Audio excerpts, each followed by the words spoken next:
இந்தியாவின் பாதுகாப்புக்காக உயிரை பணயம் வைத்து எல்லையில் போராடும் ராணுவ வீரர்கள்தான் உண்மையான ஹீரோக்கள் என்று அரசியல்வாதிகள் மற்றும் நடிகர்கள் பேசுவது வழக்கம். ஆனால் அந்த வார்த்தைகள் வெறும் பேச்சுக்காக மட்டும்தானா என்ற கேள்வியை இன்று தமிழகத்தை சேர்ந்த சிஆர்பிஎஃப் வீரர் புகழேந்தியின் வார்த்தை எழுப்பியுள்ளது. திருப்பத்தூர் மாவட்டம் ஆம்பூர் அருகே உள்ள வன்னியநாதபுரம் என்ற சாதாரண கிராமத்தில் பிறந்த இளைஞர் ஒருவர் குடும்பத்தை விட்டு தொலைவில் இருந்து நாட்டின் பாதுகாப்புக்காக கடும் குளிரிலும் உயிருக்கு ஆபத்தான சூழல்களிலும் பணியாற்றி பாகிஸ்தான் தீவிரவாதிகளை நேருக்கு நேர் எதிர்கொண்டு சுட்டு வீழ்த்தியுள்ளார். கடந்த 2012ஆம் ஆண்டு ஆவடியுள் சிஆர்பிஎஃப் வீரராக தனது பணியை துவங்கிய புகழேந்தி அதன் பிறகு சத்தீஸ்கர் மற்றும் ஜம்மு காஷ்மீர் போன்ற மிக ஆபத்தான பகுதிகளில் பணியாற்றியுள்ளார். குறிப்பாக ஸ்ரீநகரில் என்கவுண்டர் குழுவில் இணைந்து பணியாற்றிய அவர் 2019 முதல் 2021 வரை பல முக்கிய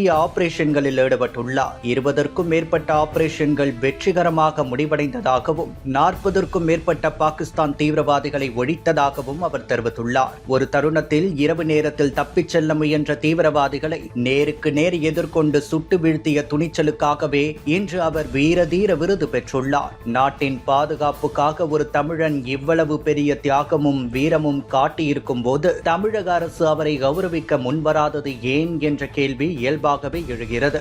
ரயில் மூலம் சொந்த ஊருக்கு திரும்பிய புகழேந்திக்கு பொதுமக்கள் மலர் மாலைகள் அணிவித்து உற்சாக வரவேற்பு அளித்தனர். மக்கள் தங்கள் மனதில் இருக்கும் தேசப்பற்றையும் ராணுவ வீரர்களுக்கான மரியாதையையும் அங்கே வெளிப்படுத்தினர். ஆனால் அரசின் தரப்பில் பெரிய அளவில் எந்த அங்கீகாரமும் இல்லை என்பது பலரையும் அதிர்ச்சி அடைய வைத்துள்ளது. ஹரியானா, ராஜஸ்தான், உத்தரப்பிரதேசம் போன்ற பல மாநிலங்களில் ராணுவ வீரர்கள் மற்றும் வீர விருது பெற்றவர்களுக்கு அரசு மரியாதை, வீடு, நிலம், வேலை வாய்ப்பு, இலவச போக்குவரத்து, கல்வி சலுகை உள்ளிட்ட பல நலத்திட்டங்கள் வழங்கப்படுகின்றன. அந்த மாநிலங்களில் தேசத்திற்காக போராடியவர்களை அரசே முன்வந்து கௌரவிக்கிறது. ஆனால் தமிழ்நாட்டில் நிலைமை முற்றிலும் மாறுபட்டதாக இருப்பதாகவே விமர்சனங்கள் எழுகின்றன. அரசியல் காரணங்களுக்காக சிலரை முன்னிறுத்துவதில் காட்டப்படும் வேகம் நாட்டுக்காக போராடிய வீரர்களை கௌரவிப்பதில் மட்டும் ஏன் தெரியவில்லை என்று மக்கள் கேட்கின்றனர். நடிகர்களுக்கு கிடைக்கும் மரியாதை கூட கிடைப்பதில்லை. திரைப்பட விழாக்களுக்கு கோடிக்கணக்கில் செலவழிக்கும் அரசு